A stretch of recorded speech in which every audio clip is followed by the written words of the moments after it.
Րոպեներ անց կսկսվի մրցաշարը, որը նվիրված է մեր անկախության 19-ամյակին։ Առաջարկում եմ հետևել։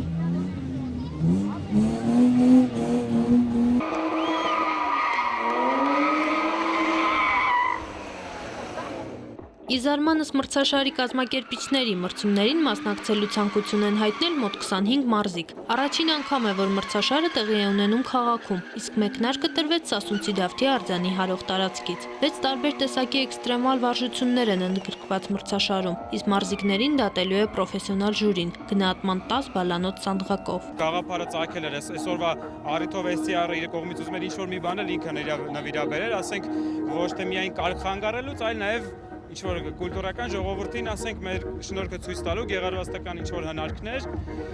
այսօրվա կապակցությամբ սպասել ենք, երկար սպասված էր բոլորիս համար, սա շատ երկար նախապատրաստեցինք, մի քիչ դժվարություններ հաղթահարեցինք։ STR էքստրեմալ ակումբը հիմնադրվել է 2005 թվականին։ Ակումբի անդամները ավտոսպորտի մեծ սիրահարներ են, սակայն նրանց թվում քիչ չեն պրոֆեսիոնալ մարզիկները։ Առաջին հերթին, որ եթե մեքենա ունես եւ դու վարում ես, հարկավոր չի բոլոր էքստրեմալ իրավիճակները, որ քաղաքում փողոցներում են իրականացնում, կարելի է կատարել մրցումների ժամանակ։ Եվ այն ադրենալինը, որը դու ունես ամբողջ շաբաթվա մեջ, կարող ես սպառել ամբողջությամբ մեր մրցումների ժամանակ։ Եվ մենք տենց կարողանում ենք զերծ պահել փողոցից վտանգավոր երթևեկությունը։ Էքստրեմալ մրցաշարը, սակայն իրան սպասելի անակնկալներն էլ է թելադրում։ Լիովին չստացվեց, էլի։ Ակերը փրթիկ եղավ, այդ պատճառով մի քիչ ստացվեց։ Հեսա գնում ենք ակերը փոխենք գանք, որ ավելի ճիշտ լինի։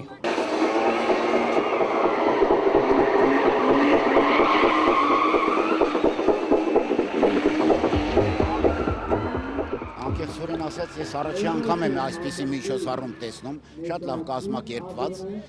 եւ կարող եմ ասել, որ ուղղակի մենք մեր ժամանակներում խորհրդային մենք մենակ կարող ենք երազել ասես բան։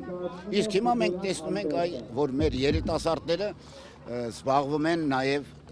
այս տեսակ սպորտով։ Դա խիզախության սպորտ է։